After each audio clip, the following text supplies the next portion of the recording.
Hello दोस्तों, welcome to my channel Civil Service Mania. मैं Snigdha and आज हम पढ़ेंगे लेक्चर नंबर 25 जिसमें हम पढ़ेंगे विजयनगर स्कूल ऑफ आर्किटेक्चर का डिटेल्स। ठीक है, तो टेम्पल आर्किटेक्चर में हमने बहुत सारी चीज़ें कवर कर लिया और दो ही डिनास्टी बाकी है, Vijayanagara school of architecture and Hoysala school of architecture. कि विजयनगर टाइम पीरियड में किस तरह की टेम्पल आर्किटेक्चर वो बनाते थे और होयसाला में किस तरह की होते थे। और ये सारी चीज़ें जाते हैं ना हमारा द्राविडियन स्टाइल ऑफ आर्किटेक्चर में, क्योंकि सॉरी द्राविडियन तो नहीं कह सकते, लगभग ये विजयनगर होयसाला ये सारे जो टेम्पल्स बनाते थे लगभग नागारा स्टाइल एंड द्राविड़ा स्टाइल को मिलाकर एक इन्फ्यूजन करके वो डिफरेंट स्टाइल को बरो करके वो उसमें कुछ अपना स्टाइल को इन्फ्यूज़ करके वो बनाते थे। तो तो इसको बोला जाता है भेसारा स्टाइल ऑफ आर्किटेक्चर। तो भेसारा में हमने पढ़ा था कि विजयनगर स्कूल में विजयनगर पीरियड में भी कुछ भेसारा स्टाइल ऑफ आर्किटेक्चर बनाते थे। होयसाला पीरियड में भी, होयसाला किंगडम जब चल रहा था तभी भी उस टाइम भेसारा आर्किटेक्चर की भी चल रही थी। लेकिन विजयनगर स्कूल का कुछ अपना भी कुछ होता है, कुछ अपना आर्किटेक्चर उसमें भी इंक्लूडेड था। तो इसके बारे में हम डिटेल्स में देखेंगे। ठीक है, तो विजयनगर एम्पायर जो था उसको फाउंड किया गया था बाय हरिहर एंड बुकाराय। इसके बारे में हमने ऑलरेडी पढ़ चुके हैं, विजयनगर एम्पायर जब डिस्कशन कर रहे थे 1336 में। और ये धीरे धीरे एक डोमिनेंट एम्पायर बन गया टिल 17th सेंचुरी तक ये एक डोमिनेंट एम्पायर बना रहा। तो इसको 4 तरह की डिनास्टी उसमें रूल कर रहे थे। फर्स्ट था जो वो था संगमा डिनास्टी, उसके बाद सालुभा डिनास्टी, उसके बाद तलुभा डिनास्टी और लास्ट में जो आए उनको आराभिदु डिनास्टी बोला गया। ठीक है, तो ये जो डिनास्टी था ये बहुत ही एक सुंदर डिनास्टी था, क्योंकि इसमें लिटरेचर का एक फ्लोरिशमेंट हुआ था, आर्किटेक्चर का, इसमें कन्नड़ा, तेलुगु, संस्कृत, तमिल लिटरेचर का भी काफ़ी अच्छा खासा डेवलपमेंट हुआ था।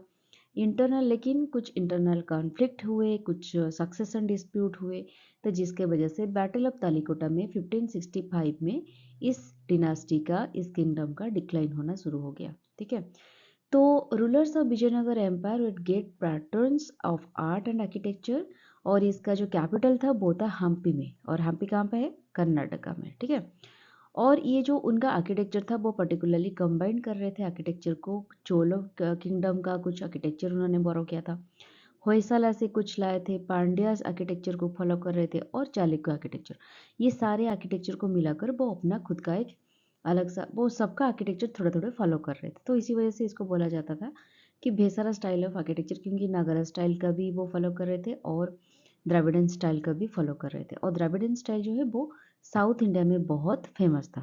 ठीक है, और उनके टाइम पीरियड में आर्किटेक्चरल जो स्टाइल था वो सिर्फ ऐसा नहीं कि इस किंगडम से वो इन्फ्लुएंस हुए थे या फिर नॉर्थन जो नागरा स्टाइल से इन्फ्लुएंस हुए थे, और इसमें इंडो इस्लामिक स्टाइल जो बीजापुर वाला इंडो इंडिया की और इस्लामिक कम्युनिटी के जो आर्किटेक्चर है वो जो बीजापुर वाले फॉलो कर रहे थे उसका भी थोड़ा इन्फ्यूजन यहाँ पे आपको देखने को मिलेगा। ठीक है, तो डिटेल्स में देखेंगे आगे।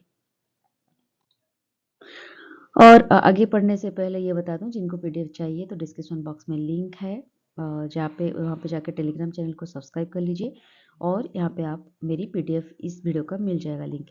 और सेकेंड बात, जिनको एग्रीकल्चरल आंसर राइटिंग करनी है वो एग्रीकल्चर चैनल में वो भी डिस्क्रिप्शन बॉक्स में लिंक दिया गया है, वहाँ पे जाकर आप एग्रीकल्चर चैनल ज्वाइन कर लीजिए और आंसर राइटिंग प्रैक्टिस वहाँ पे हर रोज़ कीजिए। ठीक है, तो classification of Vijayanagara architecture, classification देखेंगे। विजयनगर क्लासिफिकेशन को 3 भाग से डिवाइड किया गया है। तो पहला है रिलीजियस आर्किटेक्चर, क्योंकि इसमें temples, monolithic statues and ritual spaces, ये सारी चीज़ों का आर्किटेक्चर आपको देखने को मिलेगा। सेकेंड जो है वो है कोर्टली आर्किटेक्चर, जहाँ पे आपको पैलेसेस वगैरह देखने को मिलेगा, रॉयल एनक्लोजर देखने को मिलेगा एंड ऑडियंस हॉल्स बड़े बड़े, ये भी देखने को मिलेगा। एंड जो लास्टली आर्किटेक्चर है वो है सिविक आर्किटेक्चर, जहाँ पे आपको फोर्टिफिकेशन, मतलब नगर के चारों तरफ जिस तरह की फोर्टिफिकेशन हुआ है, डेवलपमेंट हुआ है, मार्केट प्लेसेस कैसा है, पाविलियंस कैसा है, जो कि पब्लिक पर्पजेस के लिए यूज़ किया जाता है, बहुत सारे आर्किटेक्चर आपको देखने को मिलेंगे। तो कौन सी मटेरियल्स एंड कंस्ट्रक्शन टेक्निक्स वो फॉलो कर रहे थे।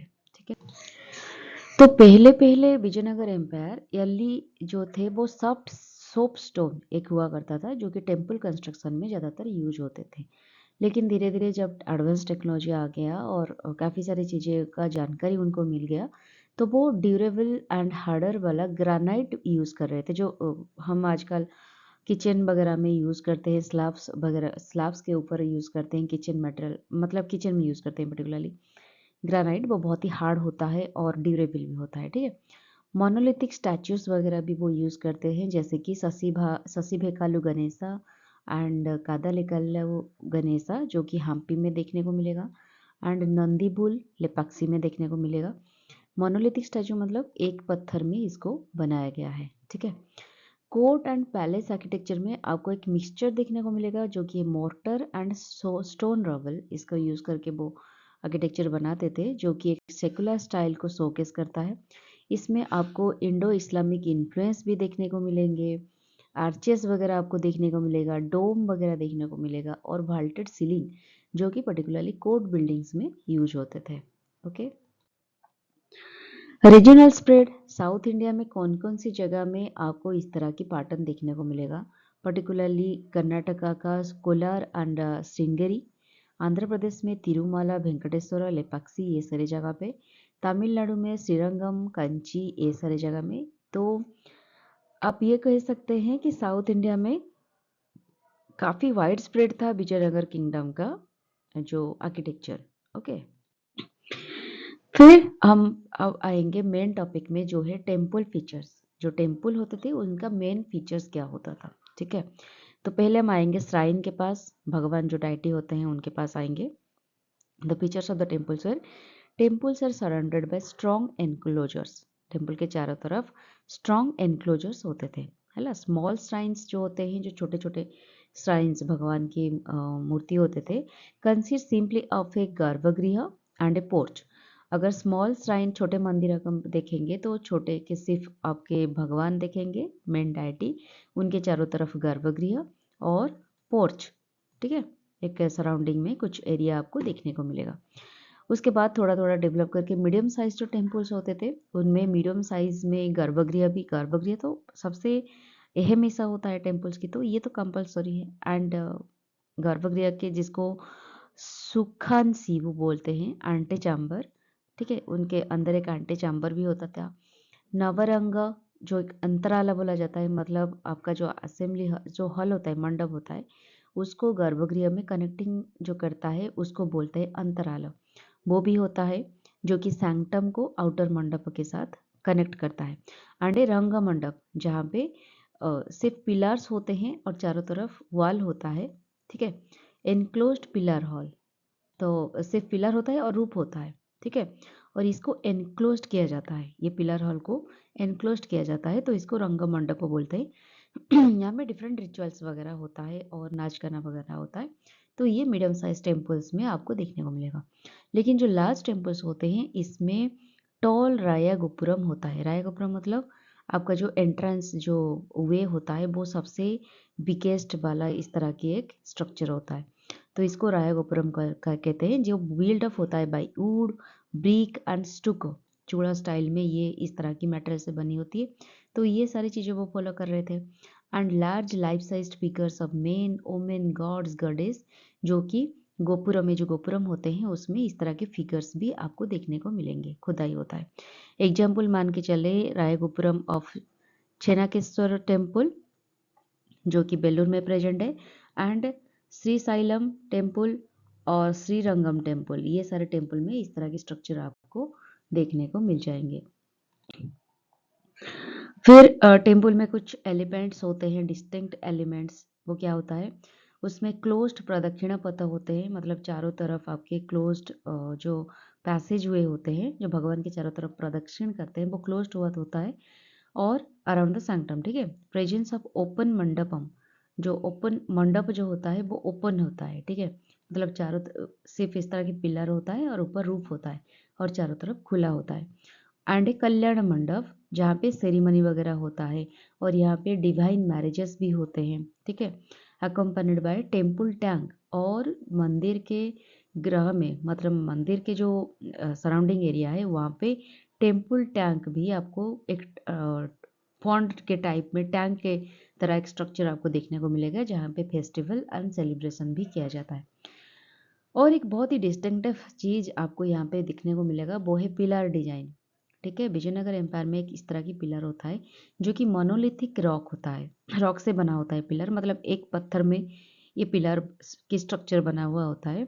एंड इसमें म्यूजिकल एलिमेंट्स लगते हैं जो कि जिसको टच करने से ये म्यूजिकल नोट्स प्रोड्यूस करते हैं, जिसको सारेगामापा पिलर्स भी बोलते हैं। ठीक है, स्कल्पचरल एलिमेंट्स क्या इसमें होते हैं, स्कल्प्टेड हॉर्सेस आपको देखने को मिलेंगे 7 to 8 feet tall, standing on hind legs. ये इसमें इस तरह की, ये एलिफेंट हो गया या फिर हॉर्सेस हो गए, इस तरह की स्ट्रक्चर आपको देखने को मिलेगा।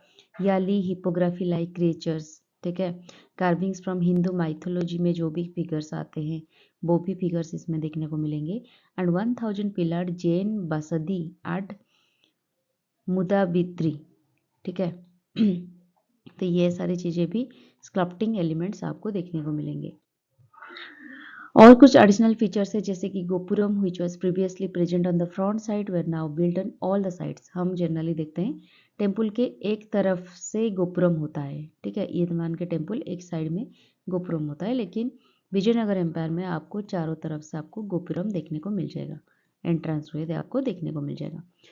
अमन श्राइन ये क्या होता है, temples upon had a separate shrine dedicated to the consort of the deity, जिसको अमन श्राइन बोलते हैं। A tradition that trace back to the Chola period. तो चोला पीरियड में जैसे इधर मान के चलिए एक शिव टेम्पल है, तो उनको कंसर्ट कौन करते हैं, एक देवी मंदिर, उनके पत्नी जो होते हैं पार्वती माँ, तो उनके लिए अलग अलग सा टेम्पल बनाया जाता है साइड में। तो इसी तरह से एक सेपरेट टेम्पल भी श्राइन की बनती है, तो इसको अमन श्राइन कहते हैं। ठीक है, ये चोला पीरियड से इसको फॉलो किया जाता है। फिर वाटर स्टोरेज टैंक के बारे में हमने पढ़ा, तो water storage tank with a royal center known as, उसको पुष्करिणी बोला जाता है इस टैंक वगैरह को। और इसमें स्टेप्ड वगैरह होता है जो कि फिनिश्ड क्लोराइड सीस्ट स्लैब्स इसमें होते हैं और सिमेट्रिकली अरेंज किया जाता है, जो कि lead down to the water on all side. तो चारों तरफ इस तरह के स्टेप्स वगैरह होते हैं ताकि अच्छी खासी चीज़ें बन सके, फेस्टिवल सेलिब्रेशन वगैरह हो सके। और ये डिजाइन रिफ्लेक्ट करती है वेस्टर्न चालुक्य होयसला स्टाइल। ठीक है, नेक्स्ट हम आएंगे, ये हमने पढ़ा अभी तक कुछ टेम्पल के फीचर्स। अब देखेंगे कुछ रीजनल टेम्पल एग्जाम्पल्स।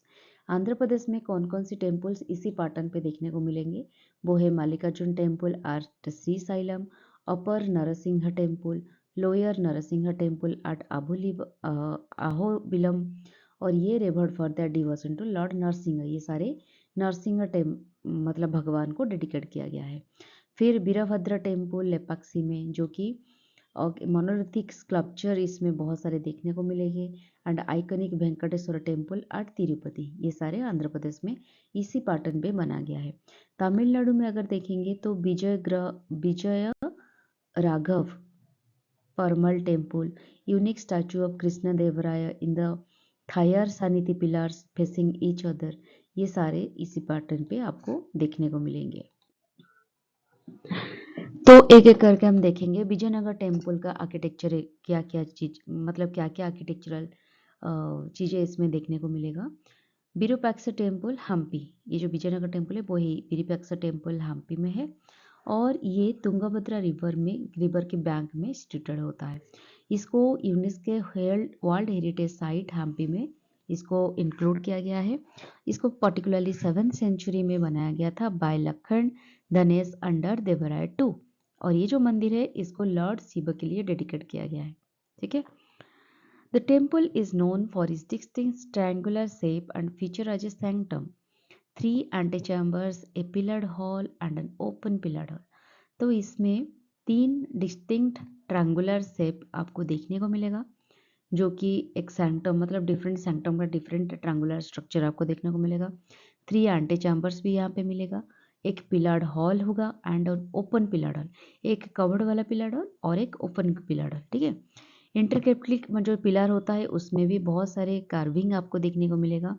कुछ मैथमेटिकल कंसेप्ट यूज किया गया है इसमें in both construction and decoration में। कृष्ण देवराय जो कि एक सिग्निफिकेंट रूलर थे विजयनगर एम्पायर के, इन्होंने इस टेम्पल का एनहांसमेंट किया है by commissioning the central pillar hall and eastern gopuram in 1510 AD। Okay, next temple का एग्जाम्पल है हजारा रामा टेम्पल हम्पी। ठीक है।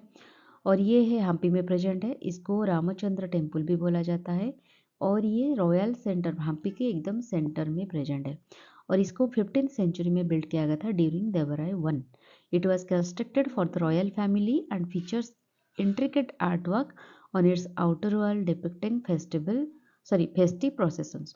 तो इसको पर्टिकुलरली रॉयल फैमिली के लिए बनाया गया था, मतलब जो भी रॉयल फैमिलीज उनके आसपास होते हैं वो आकर यहाँ पे पूजा वगैरह करते हैं और इसके आउटर वॉल में भी काफ़ी अच्छा खासा आर्ट वर्क बना हुआ देखने को मिलेगा। Phrases on the inner wall में कुछ फ्रेजेस आपको देखने को मिलेंगे और जो कि रामायण जो भगवान की कहानी है उसको नैरेट करता है। while the main मंडप includes 4 intricately carved pillars in the Hoysala style. जो मेन मंडप है उसमें इस तरह की 4 पिलर आपको देखने को मिलेगा जो कि होयसला स्टाइल में इसको कार्व किया गया है। ठीक है, हम होयसला स्टाइल जो पढ़ेंगे इसके बारे में बात करेंगे। Temples has a goddess style, इसमें एक देवी की मूर्ति है, कल्याण मंडप है एंड कुछ सब्सिडियरी टेम्पल्स उसके चारों तरफ कुछ अलग भगवान की भी मूर्ति होते हैं जो कि एक 24 फुट हाई वॉल के साथ एनक्लोज्ड किया गया है। एंट्रेंस एक फ्लैट रूफ्ड पोर्च से बना है leading to the assembly hall. ठीक है, इसमें गोपुरम वगैरह इस तरह की कुछ नहीं है, एक फ्लैट रूफ्ड पोर्च आपको देखने को मिलेगा, उसमें आप एंट्री करेंगे और उसके बाद असेंबली हॉल आपको देखने को मिलेगा। द विमान has a lower stone story and a decade pyramidal superstructure made of brick. तो जो विमान है, विमान मतलब ये जो मंदिर के ऊपर जो इस तरह की स्ट्रक्चर होता है, ये एक स्टोन में बना हुआ lower stone story and decade pyramidal superstructure made of brick, और इसमें स्टोन भी है ब्रिक भी है और 50 फीट टॉल से भी छोटा है, बहुत छोटा सा मतलब विमान है, बहुत बड़ा नहीं है। और इसके जो इनर वॉल होते हैं, इसके अंदर वाला जो वॉल है इसको बहुत रिचली अडोर्न किया गया है रामायण सीन्स। ठीक है, उसके बाद और एक टेम्पल है वो है विट्ठल टेम्पल जो कि ये भी हम्पी में प्रेजेंट है, इसको लॉर्ड विष्णु को डेडिकेट किया गया है। इसको भी देवराय वन नहीं, ये देवराय वन बनाए थे हजाराम टेम्पल और देवराय टू ने बनाया विट्ठल टेम्पल। द टेम्पल में गर्भगृह आपको देखने को मिलेगा, अर्ध मंडप देखने को मिलेगा जिसको एंट्रेंस हॉल बोलते हैं, महामंडप जिसको असेंबली हॉल भी बोलते हैं एंड ए लार्ज सभा मंडप भी कोर्टयार्ड में आपको देखने को मिलेगा। ठीक है, इस तरह के टेम्पल है। द मंडप houses 56 intricately carved stone pillar, इसमें जो स्टोन पिलर है इसमें ये 56 नंबर ऑफ स्टोन पिलर्स आपको देखने को मिलेगा और जो कि म्यूजिकल टोन्स प्रोड्यूस करते हैं जब आपको इसको स्ट्राइक करोगे। ठीक है, जिसको सारेगामापा पिलर्स भी बोलते हैं, हमने पढ़ा ना पिछले स्लाइड में। तो ये जो है विट्ठल टेम्पल में आपको देखने को मिल जाएगा। ये एक यूनिक गरुड़ श्राइन भी यहाँ पे in the form of stone chariot is a notable feature of the temple complex. यहाँ पे एक गरुड़ जी का भी एक स्टोन में एक चैरियट बना गया है, ये भी आपको यहाँ पे देखने को मिल जाएगा। फिर हमने टेम्पल स्ट्रक्चर पढ़ा, अभी कुछ रॉयल स्ट्रक्चर देखेंगे विजयनगर किंगडम का। जो है रॉयल स्ट्रक्चर में आता है elephant stables, lotus Mahal, Kamal Mahal and queen's bath house, जो कि एक रिफ्लेक्ट करता है blend of local and Indo Islamic architectural influence. ठीक है, तो ये जो स्ट्रक्चर होते हैं, लोटस महल हो गया, एलिफेंट स्टेबल्स हो गया, जो भी होता है, ये जब लीजर टाइम होता है रॉयल फैमिलीज के पास या फिर एडमिनिस्ट्रेटिव कुछ चीज़ें होती है या फिर सेरिमोनियल कुछ होती है, कुछ फेस्टिव वगैरह या फिर कुछ सेरिमनीज वो सेलिब्रेट करते होते हैं, तो इस जगह को ज़्यादातर यूज़ किया जाता है। ठीक है, तो ये एलिफेंट स्टेबल से देख सकते हैं स्ट्रक्चर कैसा बना है, build for royal ceremonial elephants, जो रॉयल एलिफेंट्स होते हैं उनके सेरेमनीज के लिए इस जगह को यूज़ किया जाता है। ये एक उसके सामने बहुत बड़ा फ्रंट में बहुत बड़ा जगह होता है, ओपन एरिया होता है। This space was likely used as a parade ground या फिर showcasing the regal tradition of the Vijayanagara empire. तो जो जब सेरेमनीज वगैरह होता है हाथियों को आगे रखकर वो पैरेड ग्राउंड में उस तरह की चीज़ें कुछ सेरेमनीज वगैरह करते हैं। और एक होता है लोटस महल, इसको स्ट्रक्चर यहाँ पे देख सकते हैं। This lotus Mahal is a symmetrical 2 story palace, ये 2 स्टोरी पैलेस हैं, एक के ऊपर एक इस तरह से होता है, build for the royal family of the Vijayanagara empire. Its dome resemble an open lotus. ये जो उसका डोम होता है वो बाहर की तरफ जो आउटर वॉल के आउटर साइड की तरफ खुल के होता है, वो एक लोटस की तरह स्ट्रक्चर क्रिएट करते हैं उसके डोम। ठीक है, लोटस बॉर्ड जिस तरह से खुलते हैं उनके पंखोड़ा तो उस तरह की होता है। एंड फीचर्स 8 कर्नर टावर्स, ये 8 कर्नर क्रिएट करते हैं। The palace also has a central pyramidal tower supported by 24 intricately carved pillars.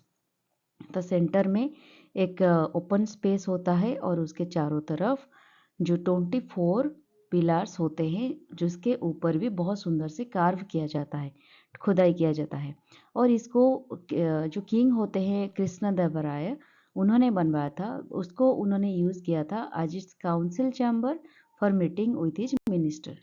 उनके मिनिस्टर के मंत्रियों के जो होते हैं एक मीटिंग्स होते हैं वहाँ पे वो इस लोटस चैम्बर में करते हैं। ठीक है, कमल महल जिसको से वही लोटस महल बनते हैं, देखिए किस तरह की है ये लोटस महल, कितना सुंदर दिखता है। और क्वींस बाथ हाउस, ठीक है, ये है आपका जो एलिफेंट स्टेबल वगैरह ये है, और ये आपका लोटस महल है।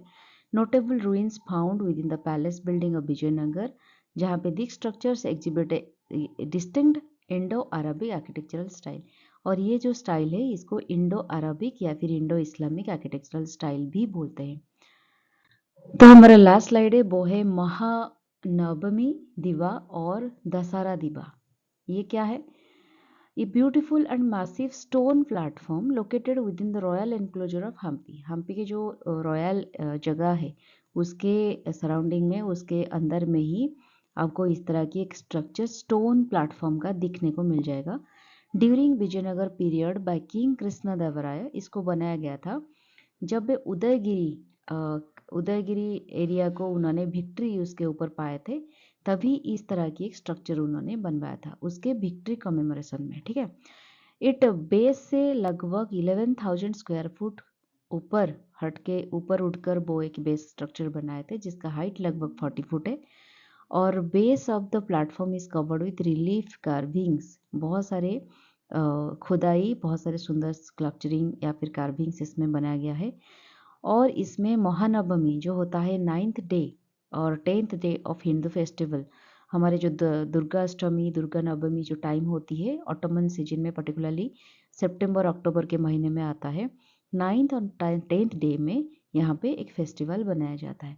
तो ये हो गया आपका विजयनगर किंगडम का, विजयनगर एम्पायर का आर्किटेक्चर। तो नेक्स्ट हम पढ़ेंगे होयसल आर्किटेक्चर, उसके बाद ये टेम्पल आर्किटेक्चर हमारा खत्म हो जाएगा। तो जिनको वीडियो अच्छा लगा जरूर लाइक करिए और कमेंट करिए और शेयर करना मत भूलिए अपने फ्रेंड्स के साथ। तो stay tuned with my channel for the next video. Tata bye bye and take care.